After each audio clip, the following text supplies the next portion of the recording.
चलिए, आवाज आ रही? सबको ऑनलाइन भी आवाज आ रही मेरी? सर आवाज आ रही है। ओके जी, सो चले जी, let's continue from where we just for time being हम थोड़ा सा हमने जो थोड़ा सा ब्रेक की थी, finish it off and then एक ही दफा हम ब्रेक करते हैं. So now we are quite clear on the research proposal types. So let's discuss the content and then their punchlines, probably what are important, what are to be mentioned within these research proposals. उस पे हम बात करते हैं. So यहाँ पे ये जो अभी आपको स्लाइड नजर आ रही है इसके अंदर certain things are mentioned which are to be included in a research proposal and we'll discuss them one by one के क्या चीज़ है ये. So if you note the first thing, that is the provisional title, followed by purpose and importance of the study. Then there is a relationship to the previous work and methodology. So अगर आप इसमें से पहले छोड़ के अगले दो को देखते हैं, purpose and importance, and this is in fact the introduction section which is there in your research proposal. Then it is followed by relationship to previous work, which is the literature review section of the section of the document. And the last section, last important section of a research proposal is your proposed methodology and how you intend collecting the data for implementation of that methodology. So here, your research proposal main contents finishes. It is followed by the timetable, timelines, how you intend doing it, and the resource requirement. हम इन पे आगे further ही बात करते हैं. So let's discuss first the provisional title. So title, in fact, is ये याद रखें कि the most important thing in a document, in your document at the moment, and later on in your thesis and in your research papers which you write, that is your title. Because हर लिखने वाले का जो main M होता है वो होता है कि मेरे काम को लोग बाद में पढ़ें. Every writer would like that other people would should read it. So the reader would select primarily based on the title. सो अगर टाइटल में कोई कंफ्यूजन है, एब्रीवेशंस हैं, कोई गलतियां हैं, कोई लोकलाइजेशन फिनोमिना है, तो प्रोबेबिलिटी ये कहती है कि रीडर उसको अवॉइड करेगा और किसी और चीज पे चला जाएगा. So title has to be very precise, still comprehensive. So it's a challenge, not easy. Both are opposite to each other. Concise but still comprehensive. तो इस चीज को मद्देनजर रखते हुए कुछ फिनोमिनाज या कुछ की चीजों को डिस्कस करना जरूरी होता है, इंक्लूड करना जरूरी होता है. तो अगर मैं आपसे बात करूं कि टाइटल के अंदर क्या होना चाहिए, तो नंबर वन, आपका जो प्रॉब्लमेटिक एरिया है जिसको आप एड्रेस कर रहे हैं उसके कीवर्ड्स लाजमी होने चाहिए. Number one. नंबर टू, जो आप सोल्यूशन दे रहे हैं वो सोल्यूशन किसी मेथडोलॉजी या किसी तरीके से देना चाह रहे हैं, तो उस तरीके के कीवर्ड्स भी इंक्लूडेड होने चाहिए. So accordingly, now you can decide upon what title should be selected. Use the keywords from your problem, use the keywords from your solution, and then define a better title for your work. Avoid abbreviations, avoid those shortcuts or keywords which are confusing. Clarity होनी चाहिए। अच्छा, provisional इसको इसलिए कहा जाता है कि जो पीएचडी का रिसर्च प्रपोजल ये डॉक्यूमेंट होता है उसके अंदर मोस्ट ऑफ द टाइम आप अपने टाइटल को चेंज कर सकते हैं, because it's a longer time period, 7 साल 8 साल 9 साल तक लोग अपने पीएचडी पे काम कर रहे होते हैं। तो प्रपोजल डॉक्यूमेंट उसका भी ऐसे ही तैयार होता है, सिमिलर पैटर्न पे, बट वहां पे title could very later on in the research phase, in the implementation phase, जिसकी वजह से इसको प्रोविजनल कहा जाता है। और जब आप फाइनल डॉक्यूमेंट अपना बनाते हैं तो वहां पे आप अपना प्रीवियस टाइटल और फाइनलाइज टाइटल दोनों इंक्लूड करते हैं ब्रैकेट के अंदर। सो इसलिए इसको प्रोविजनल भी कहा जाता है। सो टाइटल के बारे में I think things are clear कि टाइटल किस तरह का होना चाहिए। Coming on to the next thing which is the purpose and importance. So मैंने बड़ा इलेबोरेटली आपको ये चीज एक्सप्लेन की थी कि introduction section in fact is revolving around three punch areas, three key areas.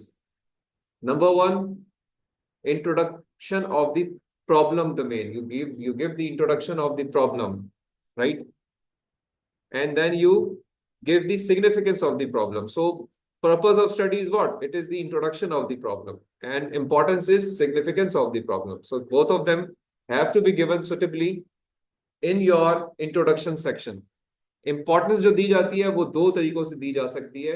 मैं रिपीट कर रहा हूं, एक तरीका होता है कि आप स्टैटिस्टिक्स देते हैं with references, that is showing the importance of that domain. And the second thing is you give research papers references, projects references, products references, which are being done on the same solution globally, not locally.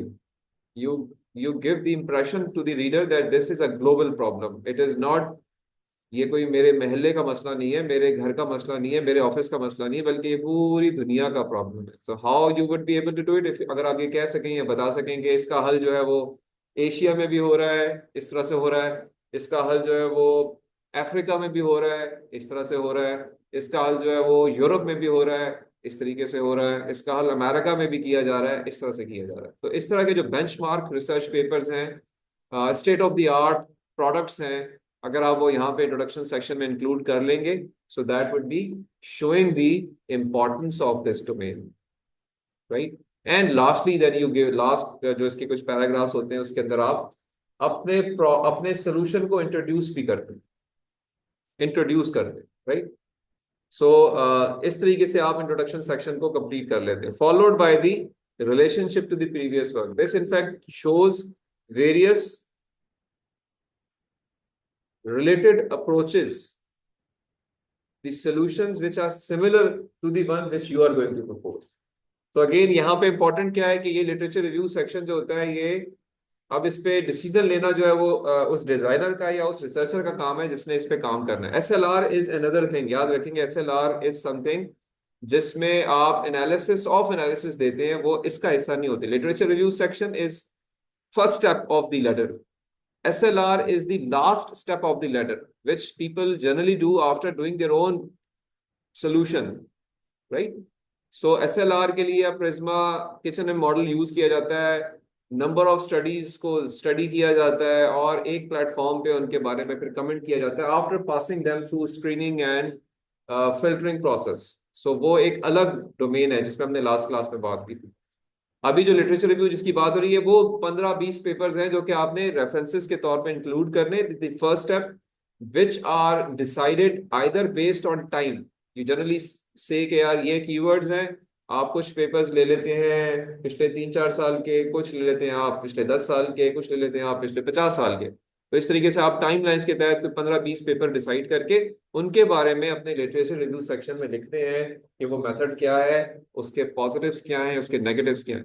This is how you complete the literature review section. Masters के अंदर आप थोड़ा कम literature review करते हैं, PhD के research proposal के अंदर आप ज्यादा करते हैं। And it's generally speaking 3 times what you do in the masters, 3 times you do in the PhD. So अगर यहाँ पे आपने 20 रेफरेंस इंक्लूड किए हैं तो वहां पे 60 + 80 इस नंबर के तहत आप काम करेंगे। एंड दीज आर एग्जैक्टली ये वो रेफरेंसेज हैं जो कि सॉल्यूशंस हैं, they are not the review papers, they are not the background papers, they are the solutions similar to your title जो ऊपर आप देकर आएंगे। तो आई रिपीट, ये 15-20 पेपर जो रेफरेंस सेक्शन में आते हैं और जो आपके रिलेशनशिप शो करते हैं प्रीवियस वर्क के साथ, वो जो प्रीवियस वर्क यहाँ पे है ये रिलेटेड सॉल्यूशंस हैं, ये याद रखिएगा। तो वो स्पेशल पेपर्स आपने यहाँ पे डिस्कस करने होते हैं और अकॉर्डिंगली उनकी बेस के ऊपर इसी सेक्शन में आप अपनी गैप एनालिसिस करते हैं कि राइट दी गैप्स के, आप जो पेपर आप पढ़ के आए हो उसमें क्या क्या चीज़ें ऐसी हैं जो कि इम्प्रूव होने वाली हैं या अल्ट्रेशन होने वाली हैं, जिनकी बेस पे आप अपने रिसर्च क्वेश्चंस डिफाइन करते हैं, आप अपने रिसर्च ऑब्जेक्टिव्स डिफाइन करते हैं, which may be brought in here at the end of literature review section, which may be written in your introduction section as well. वहां भी आप लिख सकते हैं अपने रिसर्च क्वेश्चंस को, ऑब्जेक्टिव्स को, यहाँ भी लिख सकते हैं अपने रिसर्च क्वेश्चंस ऑब्जेक्टिव्स को, बिकॉज अगला जो सेक्शन आने वाला है वो उन रिसर्च क्वेश्चंस के ऊपर आपका रिस्पॉन्स शो करेगा, which is in fact your methodology. Methodology is based on the objectives which you defined in previous sections, कि आप क्या करना चाह रहे हैं और कैसे करेंगे। तो यहाँ पे आप डिटेल्ड अकाउंट पेश करते हैं कि जी मैं किस तरीके से अपने अपने काम को करने जाऊंगा, मेरी ब्लॉक डायग्राम ये होगी, इसमें इस तरह से स्टेप्स होंगे, स्टेप 1 ये होगा, स्टेप 2 ये होगा, स्टेप 3 ये होगा, डेटाबेस की एक्सेस यहाँ से मुझे मिलेगी, क्वेश्चन एयर्स हैं तो वो यहाँ से लूंगा, मैंने कोई इंटरव्यूज करने हैं तो इस तरीके से करूंगा, फला सॉफ्टवेयर इस्तेमाल करूंगा और अल्टीमेटली मैं सिमुलेशन करूंगा या मैं हार्डवेयर बनाऊंगा और अकॉर्डिंगली अपने काम को कंप्लीट कर लूंगा by following this methodology, जिसका हर स्टेप सपोर्ट करना चाहिए with your previous section which is literature review section। हवा में बात नहीं करनी है। I repeat, this is a formal doing of something. It is not very new thing which you are doing. It is something which is supported by the research community. So formal style में चलना होता है। Yes, during the process of your formal thesis research, there may be certain things coming up which may not be supported by the existing literature. That is something which you can always cite, mention, elaborate, and accordingly get the reviewer comments on them. But एक master और PG student का काम जो है वो ये होता है कि उसने फॉर्मल तरीके से रिसर्च करनी होती है, उसने कोई दुनिया में इनकलाब नहीं लाना होता। ठीक है, तो वो जो टिक मार्क्स हैं, 90% टिक मार्क्स जो हैं वो फॉर्मल तरीके से एक प्रोसेस को फॉलो करने के लिए, तो वो प्रोसेस फॉलो करना है। It should be that process which is more important. So methodology के अंदर इनफैक्ट आप ये चीजें मेंशन करते हैं। तो पंच लाइंस मेथोडोलॉजी की क्या है? It should give the block diagram of your method, it should give the simulation tools of your approach, it should give the data sources of your method. तो ये तीन चीजें यहाँ पे आपको डिटेल में एक्सप्लेन करनी चाहिए, ये क्या होगी, कैसे होगी। And afterwards you give your time table, कि मेरी टाइम लाइन्स क्या होंगी। टाइम टेबल के लिए आप जो चीज़ें बनाते हैं उसके लिए MS प्रोजेक्ट को लोग यूज करते हैं, जिसके अंदर आप अपनी स्टेजेस और डिलीवरेबल्स इंक्लूड करके और एक गैंट चार्ट बना सकते हैं विच शोज के मेरी एक्टिविटीज टोटल ये 10 एक्टिविटीज हैं, कौन के प्रेडिसेसर्स हैं, कौन जो है वो विदाउट प्रेडिसेसर्स हैं, उनका ऑप्टिमल टाइम ऑफ कंप्लीशन क्या होगा, 1 महीना 2 महीना, उनका पेसिमिस्ट कंप्लीशन टाइम क्या होगा, प्रॉब्लम्स के बाद हो सकता है 1 महीने का काम 3 महीने पे चला जाए, और एक नॉर्मल वैल्यूज की क्या हो सकती है। तो टाइम एस्टिमेट्स आप करके एक एक्सपेक्टेड टाइम डिफाइन करते हैं which is generally the average of these three, the optimal time, the pessimist time and the normal time, to take the average out। और ये एक्सपेक्टेड टाइम जो है वो MS प्रोजेक्ट इस्तेमाल करता है और इस तरह का एक गैंट चार्ट आपको बना के दे देता है। तो आप MS प्रोजेक्ट के ऊपर अपना गैंट चार्ट बना सकते हैं। और अगर आप समझते हैं कि जी मैंने गैंट चार्ट खुद हाथ से बनाना है, एक्सेल के ऊपर बनाना है, एक्सेल पे बना सकते हैं, इट्स योर चॉइस। सो इधर आपको अगर थोड़ा सा इस पे नजर आ रहा हो कि प्रोसेस ये है कि बास चीजें जो है वो पैरेलल में शुरू करेंगे आप, बास चीजें जो है वो इंडिपेंडेंट, जब तक पूरा काम नहीं होगा अगला काम नहीं शुरू होगा। तो लाइक इसमें पहली 2 एक्टिविटीज जो है वो पैरेलल में शुरू हुई हैं, पहली एक्टिविटी पहले खत्म हो जाती है तो तीसरी एक्टिविटी शुरू हो गई है, चौथी एक्टिविटी शुरू हो गई है और पैरेलल में दूसरी एक्टिविटी चल रही है। सो इस तरह से आपके काम में भी चीजें हो सकती हैं। तो Gantt chart is a good way of representing the time line. Ultimately you finish it off at some time. आप अपना थीसिस जो है जनरली स्पीकिंग 6 से 8 महीने में खत्म करते हैं आफ्टर दी दिस डॉक्यूमेंट। इस डॉक्यूमेंट को आप जब करते हैं तो आप बेसिकली अपना प्रपोजल डिफेंस कर रहे होते हैं। तब आपने इम्प्लीमेंटेशन करनी होती है, इम्प्लीमेंटेशन के बाद आपने अपना थीसिस लिखना होता है, उसको डिफेंड करना होता है, उसके अगर कोई रिसर्च पेपर्स हैं वो सबमिट करने होते हैं। तो वो सारी चीज़ें यहाँ पे स्टेप बाय स्टेप आप अपने गैंट चार्ट में शो कर सकते हैं। आपके पास जो डॉक्यूमेंट है, जो अप्रूव्ड डॉक्यूमेंट है यूनिवर्सिटी के, आप उसको वहां पे आप जब देखेंगे तो आपको ये सेक्शंस वहां पे इसी तरीके से नजर आएंगे। सो आपने भी इसी तरीके से अपने डॉक्यूमेंट को रेडी करना है। इसमें एक सेक्शन और जो मैंने इंक्लूड किया, that is the resources. Sometimes you need certain things, आपको शायद कोई फंडिंग चाहिए हो, बाज़ औक़ात कोई प्रिंटर चाहिए होता है, कोई लाइब्रेरी रिसोर्सेज चाहिए होती हैं, तो वो आप रिसोर्सेज वाले सेक्शन में मेंशन कर सकते हैं कि जी this is my requirement. But this is generally speaking, resources are required by the PhD student, not by the master student. तो पीएचडी स्टूडेंट्स को कुछ फैसिलिटी दी जाती हैं, और अदरवाइज कोई स्पेस चाहिए आपको, कंप्यूटर सॉफ्टवेयर की एक्सेस चाहिए, कोई आपको रजिस्ट्रेशन करानी है, कोई स्टेशनरी चाहिए, कोई एचईसी की असिस्टेंस चाहिए, तो वो आप यहाँ पर रिसोर्सेज में मेंशन कर सकते हैं अगर आप पीएचडी स्टूडेंट हैं। सर ये रिसोर्सेज एचईसी में मिलता है? नहीं, ये आपको यूनिवर्सिटी देती है, एचईसी देता है उस केस में अगर आप फंडेड है बाय एचईसी। एचईसी की फंडिंग आती है ना यूनिवर्सिटी पीएचडी स्टूडेंट्स के लिए, तो उनके उसमें कुछ कॉस्ट इफेक्ट होते हैं जो कि वो स्टूडेंट को सपोर्ट करते हैं, लाइक उसको लैपटॉप देते हैं, उसको कोई बुक्स का कोई फंड देते हैं, कोई ट्रैवल का फंड देते हैं, तो वो सारे आपको वहाँ पे आप उनसे मांग सकते हैं कि मुझे इस टाइम पे ये चीज़ें चाहिए होंगी। प्राइवेट सेक्टर यूनिवर्सिटी में आपको मैक्सिमम स्पेस मिल जाएगी, लाइब्रेरी मिल जाएगी, कोई बुक्स चाहिए वो मिल जाएंगी, बट एज सच कोई और फंडिंग जो है वो नहीं की जाती, वो स्टूडेंट अपने आप को खुद सपोर्ट करता है।